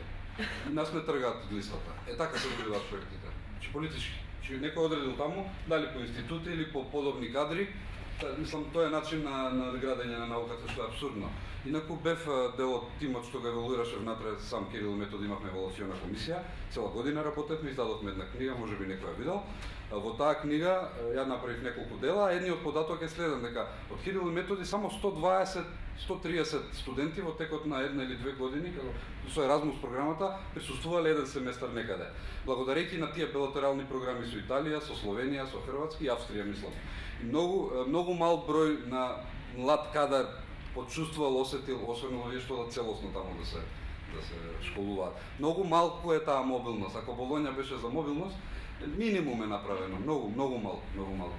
И јас претпоставувам дека тие кадри надвор што да целосно да се школуваат, магистрираат, докторираат, мислам нема податок од Министерството, гарантирам, колку остануваат таму не се враќаат. Многу контрасти, инаку вие зборувавте за многу елементи, точни се повеќето. Општествените науки, да, се согласувам, ако зависи каков проект. Ние така наречените фундаментални проекти, јас не сум видел такви во Република Македонија до сега, можеби 1, 2, ама не се понекогаш едно истражување трае 5 години. Со 10.000 евра вие не можете никакви трошици да покриете таму. Иако за среќа Македонија е мала, па можете да стигнете ефтино до било кој крај. И така, имам многу што да се зборува. Јас исто така би сакала нешто да се надоврзам, затоа што ова ми рефлектираше на една друга исто така работа што мислам дека малку е подценета и во Законот за наука пред се со овие списање со импакт фактор, критериуми за избор на промоција во звање и така натаму, значи факт е дека науката евалуира. Значи самите кажавте, софтвери постојат, дали ги имаме тие софтвери или не, како се снаоѓаме за да објавиме некаде тоа е наше, дали е тоа SPSS, дали е тоа стата софтверите и така натаму, колку тие се користат, оно што на запад постои, тоа се веб дизајнирани сервеи, значи имате сервеи манки пристап и така натаму, каде што постои веќе електронско прибирање на податоци, електронски анкети, обработка на одговорите и сето тоа така натаму, што значи дека бара една поддршка и опременост на институциите за не само до пристап до базите на податоци, туку и веб дизајнирани алатки за да јас можам да сработам некое релевантно истражување, да соберам податок и сето тоа да го публикувам. Веќе кога ќе почнете со самото истражување, да не кажеме со една и незаинтересираност, исклучително е тешко да се соберат податоци. Поготово на веб таков дизајниран софтвер. И затоа на Запад, на универзитетот во Кембридж, се пушта една анкета и се вика на студентите гласете кој прв ќе го пополни прашалникот, награда е iPhone, награда е MP3, значи различни средства за стимулација се користат. Но факт е дека сите тие студиски престои во странство, учество на конференции така натаму се поврзани со некакви котизации, престои и така натаму. На жалост, јас 3 години сум во областа, патувам на таа област, значи исклучително прифаќам само таму каде што ми се платени трошоците, бидејќи нема можност да си приуштам да платам и котизација и така натаму. И патување, авионски карти, престои и сето тоа што доста ме ограничува во тој дел, но тие средства редовно се исплаќаа на научниот кадар во Македонија до некоја 2006-2007 можеби година. Барањата стоја така, еве доколку се види годишната програма, значи денар повеќе не се одвојува за таа дејност. Но веќе кога зборуваме за она што не се одделува во Македонија, тоа е печатење на научни книги. Доколку вие го погледнете самиот закон или изборите за избор во звање, дали се тоа правилниците за избор во научни звања или во наставно научни звања, вие ќе видите дека една меѓународна публикација се вреднува повеќе отколку една научна монографија. Затоа што никој не спомнува за научна монографија. Колку вас време ви треба да напишете една научна книга, а колку ви треба еден труд.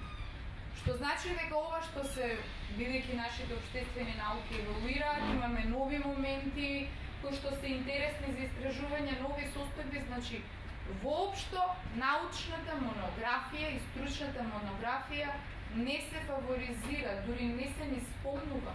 Вие денеска можете да имате избор во звање, еве карикирам, во медицинските науки секоја објава импакт фактор.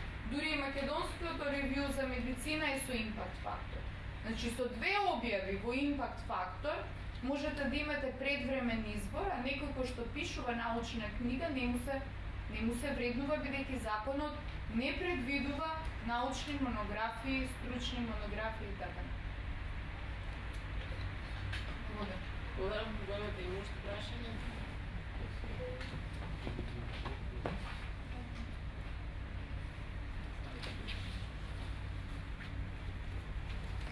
Маријан Петрески сум јас од Американ коледж од област економија и јас како дане општествени науки се сметам економија, меѓутоа не сум во право. Меѓутоа на што ќе го кажам веројатно е релевантно за општествените науки.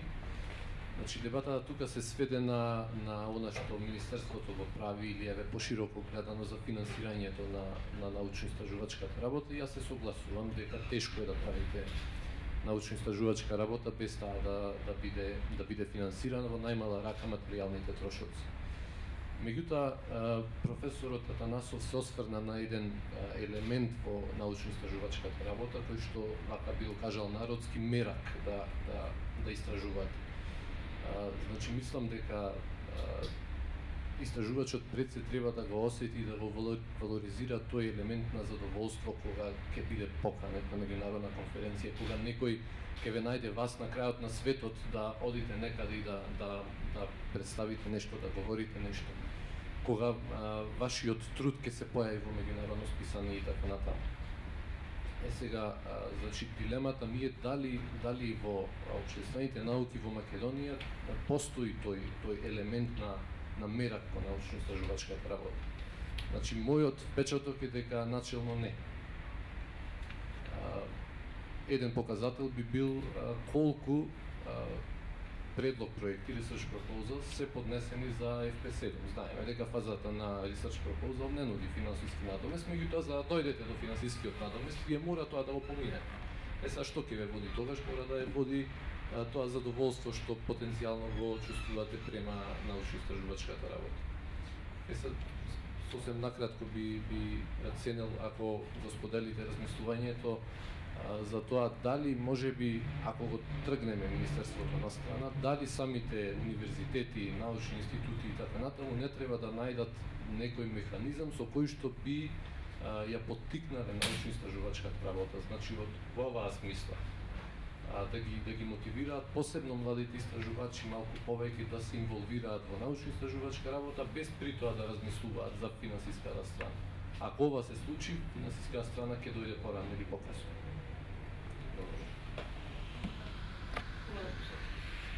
Директно да ви одговорам. Кирил и Методи нема сили да вработува, можеби ако нема одобрение од структурите. Но моје длабоко убедување дека мојот универзитет има можности, има ресурси, може да најде начин да финансира малку повеќе научни и истражувачки проекти. Почнува некако тоа срамежливо да го прави, бидејќи ние сме во дупка од 2, 3, 4, 5 години. Со peanuts operations, мали, но има сила за повеќе. Тоа е едниот аспект. Значи, вработувањето на научен кадар зависи од државата, барем за овие јавни универзитети. Наука, се согласувам дека и универзитетот треба да си ја земе својата обврска, дека има средства, мислам многу посериозно може, но тоа не го правил до сега. Во однос на вториот момент, она што спомнавте мерак или задоволство од работа, мислам дека е водена во најмала рака лоша селекција од она што постои, барем во општествените науки. И мислам дека од она што постои сега нема доволно луѓе со ентузијазам, со мерак и со, како да кажам, не со талент, но со желба да се направи повеќе, многу мал процентот на луѓето, дали поради целиот контекст, дали поради финансии, дали поради значи има професори, тематски области, се случуваат на живо процеси веќе 10 години, никаде, никогаш за ништо не се појавиле да кажат. Чи фали еден прст или два прста, чи имаме полупроизводи или еднодимензионални научни работници. Еве тие мали две забелешки. Значи негативна селекција врши, многу треба да се внимава. Значи во секој занае треба малку талент и желба, ама и овде треба барем нешто да се направи. Тоа што сме малку, тоа е друг проблем. Добро, само и една од идеите зашто денес кога зборуваме за Министерство за образование и наука и со најголем фокус на финансирањето, беше дека претходните дебати многу големи критики имаше токму кон академската заедница на универзитетот, меѓу другото. И од тука мислам да не се изгубиме во реалноста, дека колку што академската заедница, вклучувајќи ги сите единици, одговорна за развојот на научно-истражувачката дейност, исто толкова одговорност има ова министерство и затоа инсистирав денес кога зборуваме за министерството, малку по-конкретно за финансиите, кој што беше стварно еден тежок задак да се истражи. Апсолутно, значи, јас се извинувам, не бев присутен за да се снима.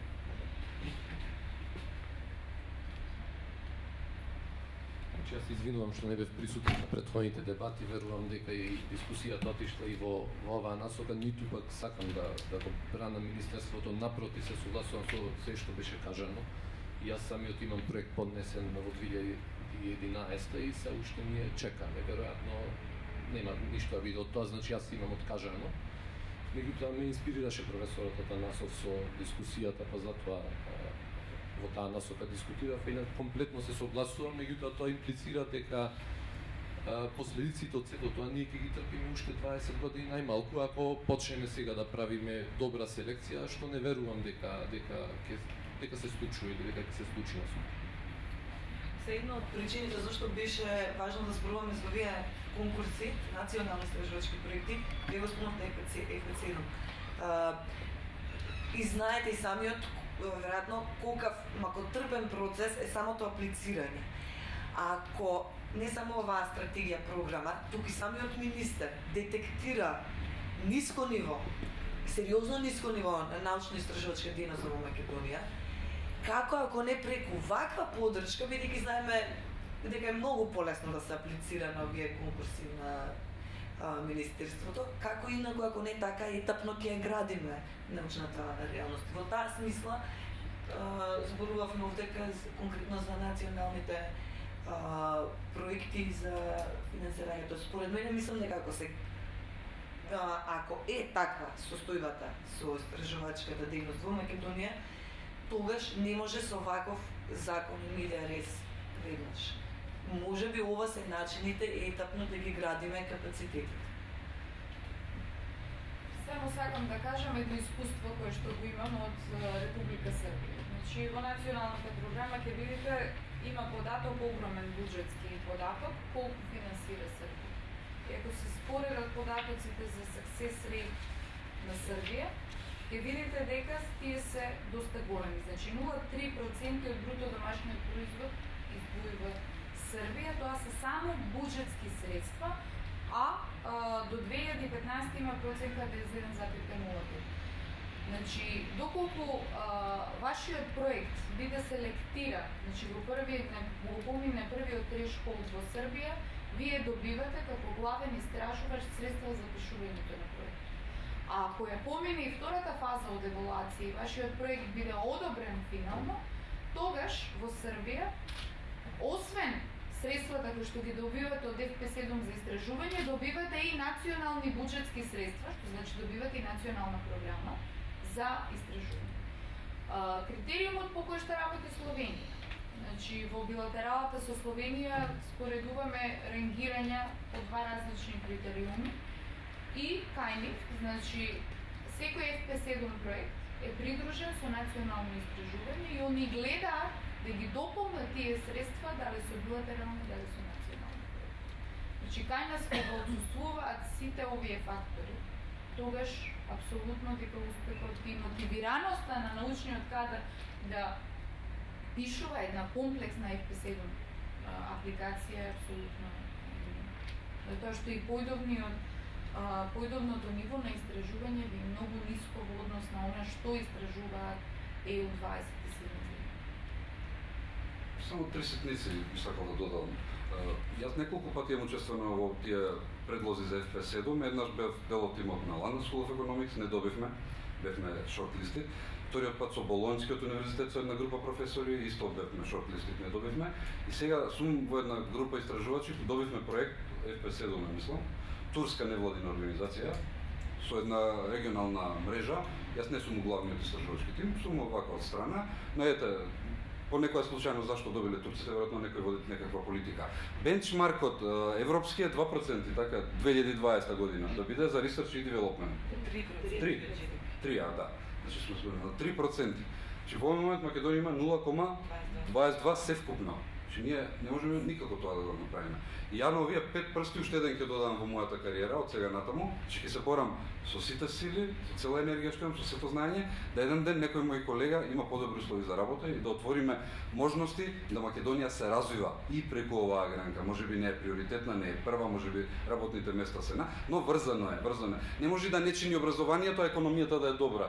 Значи, едно со друго си помагаат. Ако имаме добро образование, вика не произведувате кадри што ги бара, па нема работни места, кои кадри да ги произведуваат. Инаку луѓето сами си се запишуваат што им треба. Значи, во нашата во мојот институт комплетно е сменето портфолиото на постдипломски студии. Допред 7-8 години се запишува на социологија, на политички науки. Сега никој не се запишува таму веќе. Се запишуваат на менеджмент, некоја гранка, на комуникации, они сами се прилагодуваат. Се не може владата и тоа да им наметне, вие сте сега ќе се запишете, градежни инженери ќе бидете. Тоа не функционира така. Еве тие сакам заеднички ги споделам. Ако нема повеќе прашања, ја би им заблагодарила на учесниците на денешната дебата и на вас гостите. Стварно, вашите сознанија беа исклучително исцрпни, интересни, провокативни, ама на места и не баш многу оптимистични. И благодарам во секој случај.